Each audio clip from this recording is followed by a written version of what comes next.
Hello, friends. Hope your day is going well. Welcome to another installment of Wellness Wednesdays. I am excited about our conversation on tonight. So, as you're coming on in, do two things for me. Let me know city and state where you're chiming in from. Love to greet you. And then also share this conversation. We're going to have an awesome conversation tonight with my good friend and guest, Celeste the Therapist. And so I'm excited about our conversation on tonight. Get this set up. Perfect. So again, as you're coming on in, please let me know where you're chiming in from, city and state. This is going to be a great conversation. I'm excited about tonight. We had an awesome conversation on last week with Sean Marshall as we talked about transition. And so I think this conversation is going to be a natural follow up to that. And so again, as you're coming on in, let me know where you're chiming in from. Want to say hello to you. Thank you for sharing as you come on, as you're coming in. Awesome, babies here. Love you, babe. And go give a couple of moments for people to come on in as they're coming in. Again, let me know your name, where you're chiming in from, and also share this conversation. This is going to be an awesome night, so I'm looking forward to it. As you're coming on in, I want to make mention of two things. One, we'll be streaming this also from YouTube as well going forward. And so looking forward to extending Wellness Wednesdays to the YouTube platform. But then also we stream this from our website, jamesperkins.help / Wellness Wednesdays every week as well. So if you ever want to watch it from this link, you can go to jamesperkins.help Wellness Wednesdays, and we'll be streaming from there as well. I'm going to share this from my end.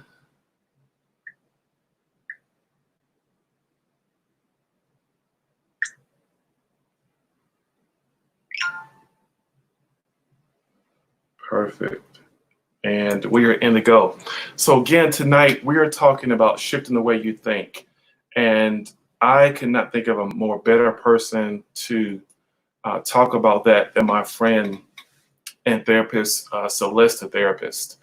The reason I started Wellness Wednesdays was to create an opportunity to help people really cultivate their emotional and mental wellness. And what I mean by that is by mental and emotional wellness is really our ability to understand how our thoughts and emotions affect us on a moment by moment basis and be able to use those thoughts and emotions to help shift the way we think, but also help us make better decisions. Because most of our decisions are impacted by our thoughts and by our emotions. And so when we have the right perspective about a situation, then 9 times out of 10, we're able to make a better decision that's in our best benefit and helps to empower us to reach our goals, stay connected in relationships, and make decisions that are inevitably going to lead us to a profitable future. So I'm glad again to have my friend Celeste the Therapist. I'm going to bring her on the broadcast tonight. And awesome. Celeste, how are we doing? I'm good. How are you? Thank you so much for having me. I'm excited to be here. I'm so glad you consented. And if you didn't, I was going to bully you into coming on or bribe you. But I'm glad that you're here tonight. Yes, me too. This is good. So again, this is my good friend Celeste the Therapist. I'm going to have her introduce yourself and tell us a little bit about you, what you do, and what you're passionate about. Yeah, hi. Thank you, James, and for having me. So my name is Celeste. People know me as Celeste the Therapist. I'm a therapist from Boston, And my goal is to really help people shift the way they think. I've been able to do that recently by having a podcast and talking to people that are empowering other people. James has been on my podcast. We've talked about shame. And I have a private practice in Boston and currently doing telehealth. And I'm passionate about working with people and helping them connect the dots in their life and helping them along their healing journey. That's good to hear. Man, well, you guys know I always get geeked out when I talk to fellow therapists. We always have a good time. There's never a boring moment when we have conversations. Yeah. And so I'm looking forward to having our conversation on tonight. So, Celeste, just to start off, again, I think really like thinking is so important. Like the way we think is so important to our present and our future. I don't think there's like anything that is not impacted by not our thoughts, but how we think. Yeah. And that can really mean life or death for a lot of people. Mm-hmm. That can mean people remaining victims of their situation or their circumstances, or it can mean them being empowered and using their thoughts to really channel and help move them forward. Mm-hmm. And so I'm glad that you're on tonight. Why even make a big point out of shifting the way you think? That is like your tagline, what you focus on. Mm-hmm. What made you even want to decide to focus on shifting the way you think, and why do you think it's really important for us to focus on that? Yeah, that's a really good question. I think it comes from personal experience. For a long time, my thought process was one way. I come from a background of trauma, and I was going through the motions of life, climbing the ladder like America says we're supposed to do, getting my degree, doing my thing, and I was just stuck, right? I wasn't happy, but the things that I was doing what I was supposed to be doing, and for some reason, I still felt stuck. And I realized like I had to really get out of my own way and like really change the way that I'm looking at things. And I realized it started with me, right? And the way that I'm processing. And so because I got to this place, I'm so passionate about sharing with other people that they can actually get there too, if they understand what they're thinking. Man, you just said something that's really important, that you can be doing the same motion and still feel like you're stuck. And I want you to kind of dig into that. Why do you think it is people stay in a certain perspective without sometimes even realizing it? Yeah, that's a good question. And, something you said a few minutes ago is that our thought process have life and death, right? And it doesn't have to be like literally in the grave death. It could just mean that you feel like you're dying inside and you're just kind of going through the motions of life. And I think that so many of us, we've watched our caregivers just go through the motions. We've watched people before us just kind of work and go and keep going, not realizing that they're just the shell. And because it's normal, right? If I watch my parents do that, and I'm in the process of going through life, and but I'm climbing the ladder and I'm doing what I need to do, I don't know that there's another way. I don't know that I'm in survival mode all the time. I don't know that I'm not really living my life, and so that's why it's like that. Yeah, you already kind of said something I think is important that kind of leads to my next question, and I think you may have already answered it, but you can elaborate if you want to, is our talked about this 2 episodes ago about mental models and how mental models just pretty much are our thought process about how we think about something, and that we get our mental models, for most of us, they're handed to us before we even have a chance to reason or critically assess, is this thought pattern even serving me? Right. And so can you kind of give us a little insight onto where do we get, how do we get, one, where do our stuck mindsets even come from? Because I know obviously a part of it is yes, our lived experience. So we develop mindsets because of certain experiences that we had. But a part of that is, I'm presuming, from our family of origin, where we first were born up until whatever point that our minds just kind of shifted to mindsets that were just not productive for us. Yeah, I think the stuck patterns, like you said, comes from a lot of our family of origin. Mhm. Also, our exposure. I think like you take people like if you've watched those movies where the kids live in the hood and then you have somebody showing them like a street over outside of the hood and something happens, they start to shift their thought process about the possibilities that can really take place in their lives. And I Yeah, think that when it comes to us and the way that we are thinking about things and how we get so stuck is because it's all we know, right? right. It's the only thing that we know is to be in this like miserable place. I grew up in church where it just felt dead. It felt like we was just going to church on Sunday and Wednesday and just going through the motions, and there was no healing. Everybody just kind of seemed like they were in a stuck place. And so if my exposure is just people walking around stuck, it's easy for me to stay stuck, right? It's Yeah, too easy for me to stay in that mindset.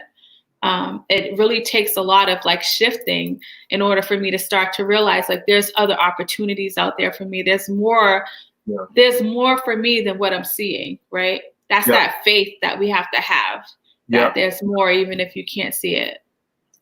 Man, that's important. I remember me and my wife were living in Chicago, and everybody, thank you for chiming in. I see you guys, Robbie, Christina, Michael, Rhett, Ronnie. Good to have you. Thank you guys for joining again us tonight. As you're coming in, yeah, please let me know where you're chiming in from, and also please share this with a friend. I know they'll benefit from it. Me and my wife were staying in Chicago, and she at that time was working for a nonprofit that really helped high school kids. She specifically was working with the high school age kids, primarily in overseeing their after school program. And so, as much as possible, she's always trying to expose them to new ways of thinking, just new experiences. And it I won't say it surprised me, but it really just kind of hit home the fact when she shared with me that if you're familiar with Chicago, you have the West Side, South, Northeast, just like any city, but that these kids that lived on the South and West Side of the city, and these are high school kids that are like 17 and 18 now, and they've never been downtown. Mm-hmm. And when she took them down there, it was just to see their surprise Yeah. and shock of this whole new world that they were essentially really so close to, Mm-hmm. but had never been exposed to it, and how Yeah. that really just kind of opened up their appetite, if you will, Mm-hmm. for new experiences. And so I definitely agree with you there. Yeah. My And so I want to let people know, hopefully you let them in on an inside secret. So, one of the things that I discovered very early as a therapist, and you probably discovered this as well, and I think it's probably a huge part of why you're doing your work, is that the um, the conversations that you're having with clients are probably by and large issues that a wider majority of people are struggling with. Mm-hmm. But it just so happens that these people have actually intentionally sought out your professional help Yeah. to help them in the thinking and resolving trauma and all that good stuff. Mm-hmm. Um, what are some of the consistent patterns that you see, and as you talk with clients that benefit, that are their patterns, if you will, that a wider majority of people that are struggling with, but they just may not have sought out your professional help to kind of process through those negative thought patterns, if you will? Yeah, I think a big part of what people I think struggle with is trying to run away from their mind. Mm, And when I say that, it's like they want to forget, they want to run away from a piece of them that's their story. And when right. you really think about this idea of like trying to forget something that's a part of you, if you really sit down and process it, you'll realize like I can't run away from my mind. And Mhm, so a lot of things that people are struggling with is that they're holding on to these pockets of pain, right? There's these pockets of pain that are manifesting in different ways, mhm, whether it's their lack of initiative or, you know, feeling like they can't go any further, or there's so many different areas that they're struggling with because they cannot take control. They have not been able to take control over their thoughts. So this world is happening inside. There's this internal dialogue happening all the mhm. time, and they're not aware of it. And I Yeah, think that internal dialogue is something that we all have, but some of us are more in tune with it. And yeah. so what the one thing that always never fails, the one thing that I'm constantly doing at the beginning of my work with people is having them like sit down, be still, and process like how am I doing? How am I feeling? What Mm, is triggering me? And really like just those little questions that you ask yourself will allow you to start to gain control of your life. A lot of people feel like they don't have control. Life is just happening. And I think that when people stop running away from who they are, mhm. they'll find themselves being able to tackle life in the moments that they happen. That's good. That's Mhm. good. And you kind of already said this. How do people really start to connect with that internal dialogue? As I often say, that the most important person you talk to every day is yourself. Like Absolutely. no person you talk to more every day than yourself. And Yep. so, really to be watchful for how you, um, what type of internal dialogue is going on inside of you. So, how would you say that we can first kind of connect with that internal dialogue? Mhm. It's always going on, as you say, It's but we're always just going not on. always connected to it. Yeah, and I think now, you know, I think the pandemic really opened up a lot of people's mindset around what they are thinking, right? People are struggling with sitting with themselves, something they've probably never thought about doing. Yeah. Work will keep us like hijacked, right? Relationships, food, like going out on the weekends. Now none of that's available. And now it's like, what's going on, right? This is all this chatter happening. And so if you want to really start to work on getting to the root of what's happening, understand that you're just going to have to get to a place of like, this is going to be uncomfortable. You know, Yeah. I tell people that you're introducing a foreign concept to your body. Even Hmm. though it's important to have control over your mind and we're able to do that, a lot of people have never gone down that path before. And so they start going down that path, even though they could be sick and tired of being sick and tired, they go down that path and it starts to feel uncomfortable to really like Mm, understand like I don't like myself. I'm not really loving myself. Look at the choices that I'm choosing to make. mm, And so if you were to start to embark on this journey, it's going to be hard. It's not going to be easy, but it's going to be so peaceful on the other side. And that peace that so many people are looking for really starts with us sitting with ourselves. And so, like, I just want to give an analogy for people that may not understand how am I introducing a foreign concept to my body. If I needed a new heart, like I needed a heart transplant mm, because my heart's bad, the doctors find a heart that's going to work for me. And the body can reject that good heart, even though my heart that took it out was bad, right?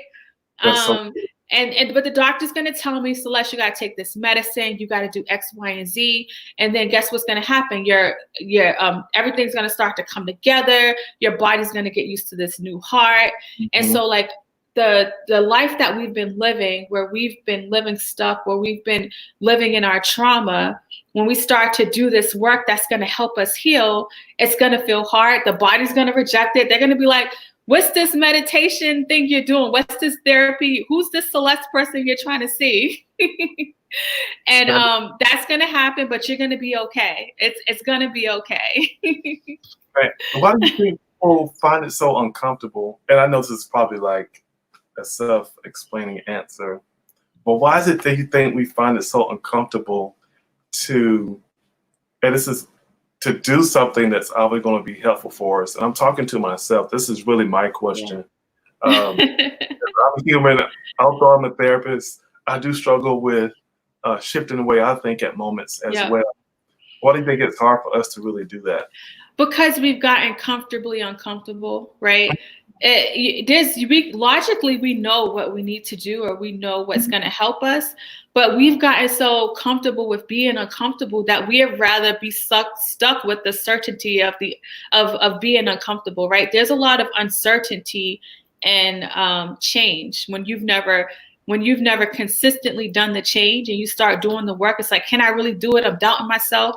And so you have to really be in tune to the noise that's taking place. And understanding that, like, as you start to get uncomfortable with this process of starting the process, understand that, you know what, fear is a part of the process. Like, wow. I'm going to doubt myself. I'm in battle. I tell people, you're about to be in battle with yourself. When you start seeing me, I tell people your thoughts are going to be like, dang, why we got to keep seeing Celeste? She's disrupting our life. We've had free reign in your mind. If you don't stop coming to Celeste, because I disrupt the mindset and help people start thinking differently. And I really believe that that's how things start to happen, is when we can like shift. Like, it doesn't change your trauma, it doesn't change your past. You don't hit the lottery. Like, I didn't hit the lottery, my trauma didn't change, my past didn't change, but the way I thought about my life changed.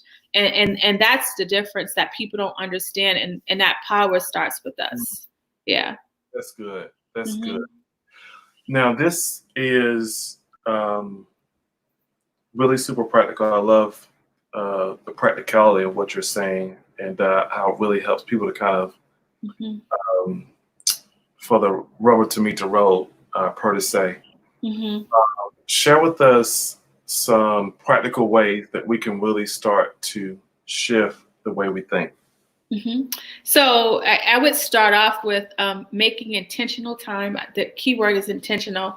Making intentional time to take inventory of your day.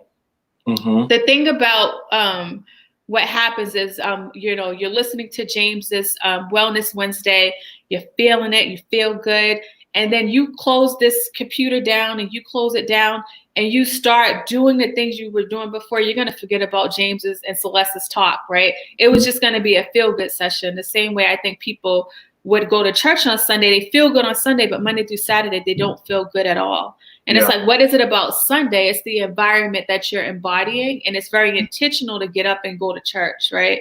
And so, like, if you're trying to shift the way you think and really trying to work on self, you have to, like, put a reminder in your phone, put a little sticky note on your mirror and say, okay, like, at this time, you're going to sit down and, like, check in, like, what am I feeling? Did anything affect me today? How was my response, right, to that? And if it wasn't a positive response, like, what can I do differently, right? What can I do differently? And really plan to break down the areas that you're struggling in apart.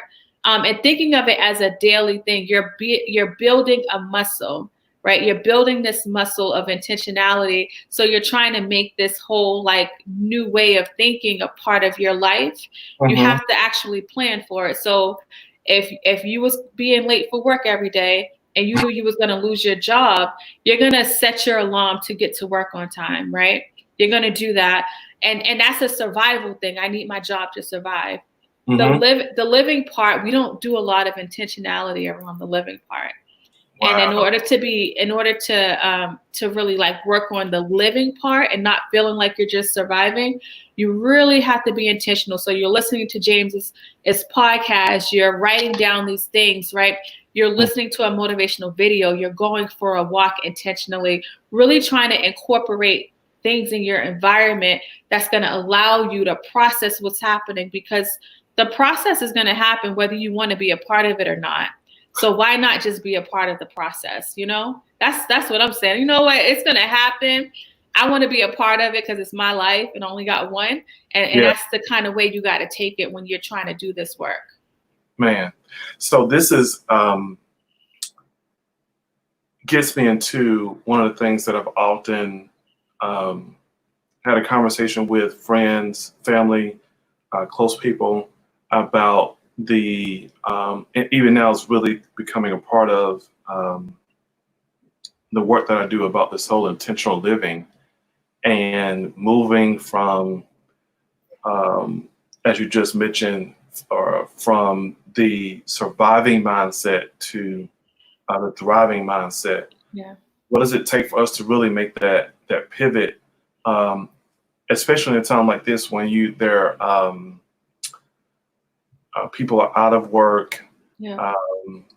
For some people like me, I am homeschooling, or I'm supporting my wife. I am she's the real substitute teacher. I'm kind of like the teacher assistant. And Avery, my son, he kind of knows that I'm not like the real teacher. And so he tries to push the envelope with me.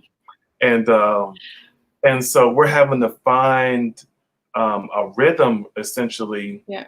so that we can not only maintain, obviously, for the most part, a structured household, but still be able to get work done.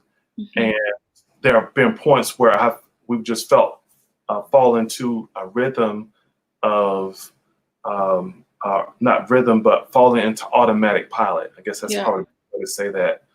And I don't want to be there. I don't think anybody wants to be on automatic pilot. But how do we keep ourselves in this moment and season from one, moving into autopilot, but also taking advantage of this time that we have? Because obviously for some people, we have this extended moment of silence and solitude. And I would say for people just to waste the opportunity. So I get a two-part question. How do we keep from falling into autopilot?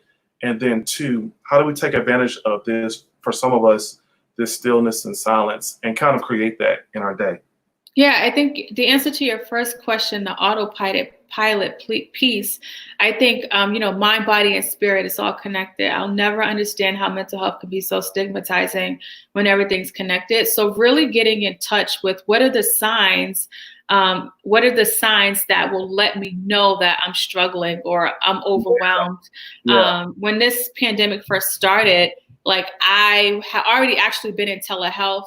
My income wasn't impacted. I was already working from home. But, I'm seeing more people, I'm hearing these stories, and like, I just started to feel like the weight of the world was on my body physically. Wow. And Wow. one of the things growing up, I used to have a lot of back pain, that the doctor didn't understand where it came from. But one of the signs when I'm starting to get depressed, anxious, overwhelmed, is I feel it in my body. A lot of people that are on autopilot, the body has pains and aches, and we just start to shift the way we walk with our body, right? We don't say like, oh, maybe I'm like struggling a little bit, right? Yeah. So you can't end up on autopilot if you are being intentional about processing your day. It's just not possible, right? Yeah. The reason why we end up on autopilot is because we're not processing our day.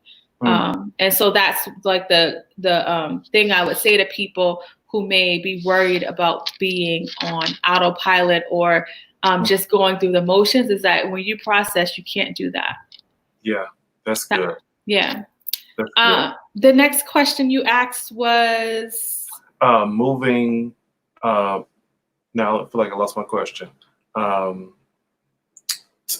able to take advantage of this moment for those of us who do have a moment of solitude, we have time to think.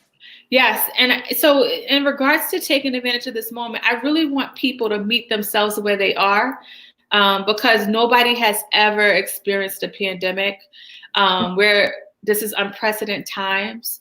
And I had somebody on my podcast the other day and said, make small goals daily, right? And if, me and James, we're going on live, right? Like that's something that we're able to do.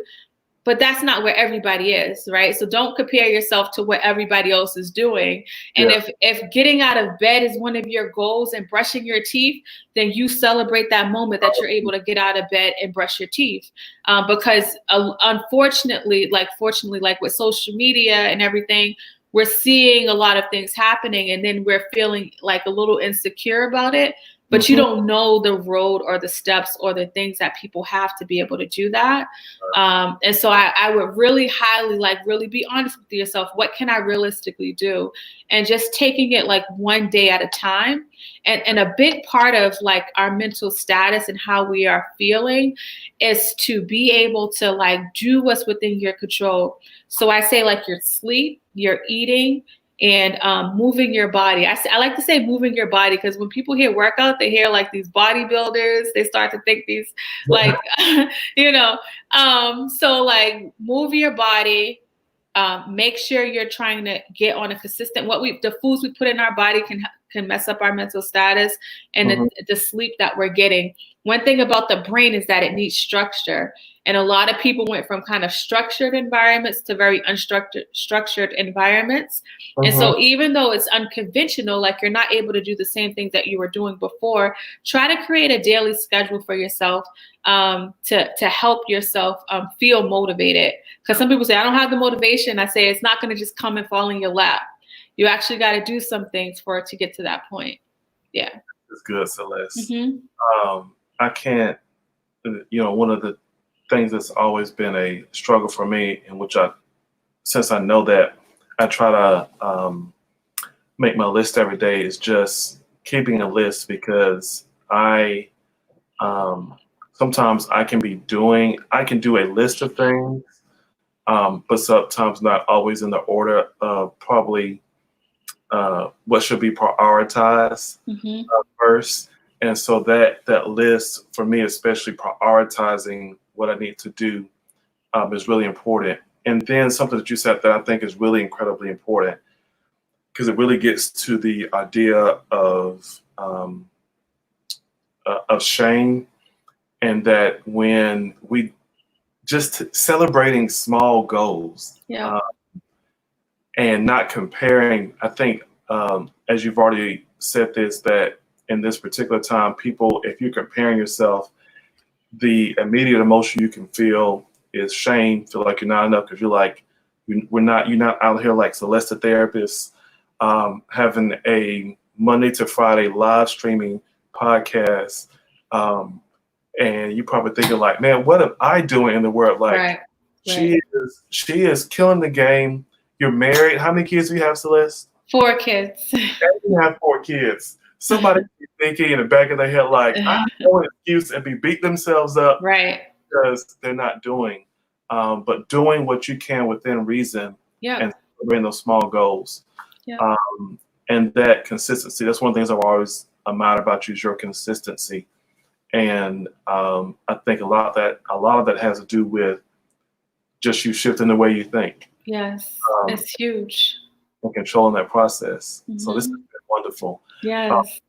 Celeste, tell me, you want to share any final thoughts, and then also how can people stay connected to you? As I'm having her share this, guys, I want you guys to drop your questions. We do have, I didn't forget the questions, guys. I know you're like, wait a minute, James, you didn't give us any moments to ask questions. And so I want you guys, if you have any questions, to drop them in the chat. We do have some moments to do that. But I also want to let Celeste just share how we can stay connected to you. Yeah. So the last thing I guess I would say is kind of one of the things that is happening as you're listening to this is that like, a seed's being planted, or maybe you're in it's water being planted. Keep like putting yourself in a position to feed your spirit in this way. I think this is important dialogue that me and James are having, and just kind of keep feeding your spirit, because a lot of times I say when we're hungry, we go to the refrigerator, but when we're struggling, we don't do anything to get the food that we need, right? And I feel like this is a part of that process when it comes to our spiritual needs being met, So if you want to reach me, celestethetherapist.com, you can find me there. All of my social media platforms are Celeste the Therapist. This is good. I do have a question that's popped in my head. What do you think are some good online resources that people can immediately access to help just in this conversation that we've had on tonight? What do you think are some good go-to resources that they can use to really start that process of helping to shift the way they think? Well, I'll tell you this one book that I brought a few years ago that really like changed my life is Eckhart Tolle, The Power of Now. And it's something powerful about being able to kind of be in the moment. I think that we you just talked about celebrating the moments.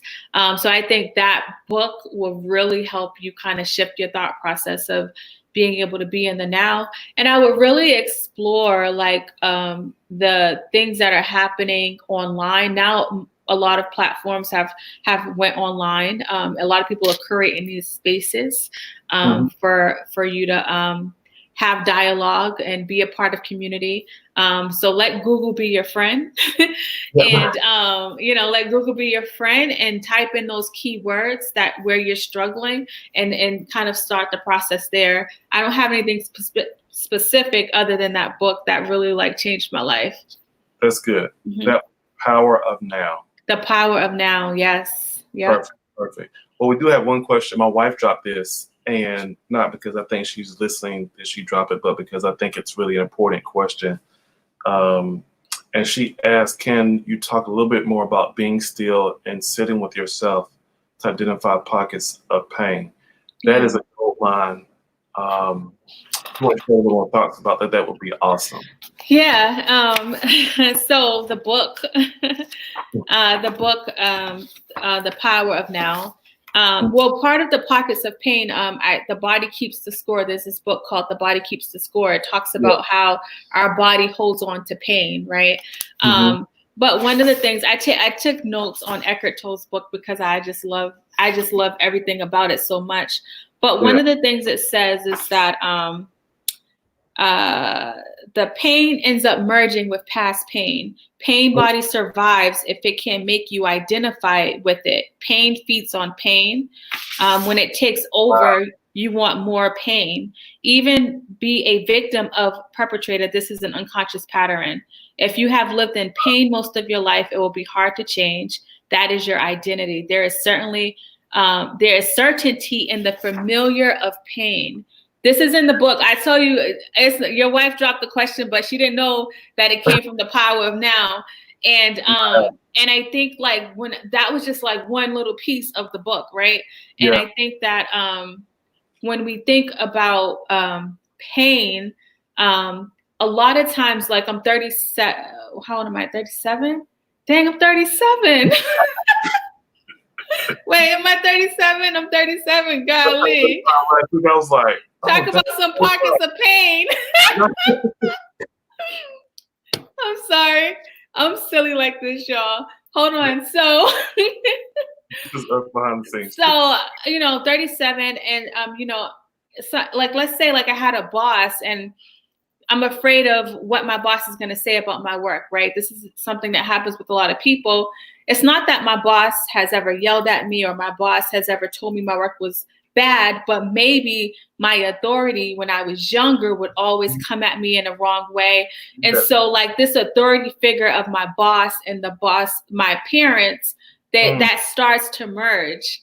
And so a lot of people, the struggles that they have, the anxiety of how they're in their head is because of they're relating it to the time their body's feeling that same pressure they felt when they was younger, and they have not been able to process it. So you're going back in time without going back in time, like Back to the Future. And so like when you're processing this stuff, you're actually able to recognize like, oh snap, like I'm having that feeling I had when I was younger, but I'm not younger no more. And my boss is not going to yell at me because he can't yell at me. But you can't do that if you're not making time to be still. Does that make sense? Absolutely. And you just a whole pile of like good goldish stuff. Okay, good. Like, this gets into this whole deal about like being aware of our triggers. Yes. You know, when we have these moments, and that's like a perfect illustration that you just used, that sometimes to push it even further, if we're triggered like we were triggered in that instance that you gave with the boss, sometimes we can respond how we responded to our authority figure when we were triggered, and we will be taking home a red slip because we're not even responding to our boss, but we're responding to an experience that we had 20, 40, 60 years ago. And then we start to say like, oh my gosh, I can't believe I did that. Why did I do that? Right? We process after the fact. Why not try to process before it happens that way? Yes. Right? Like before you lose your job, like, dang it, I should have just kept my mouth shut. And I think this is really, especially happens so much in relationships. Me and my wife were having this conversation, and we've both been pretty transparent, I think, for the most part. And sharing sometimes after we've had, as one of my friends used to call it, moments of intense fellowship. Just how what we said or how we said something triggered something within us.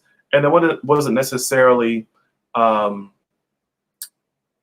partner who was responsible for that, but they had stepped into some pain and had lit a piece of pain on fire, or just brought a piece of pain that we thought we had buried, and just kind of tapped on it.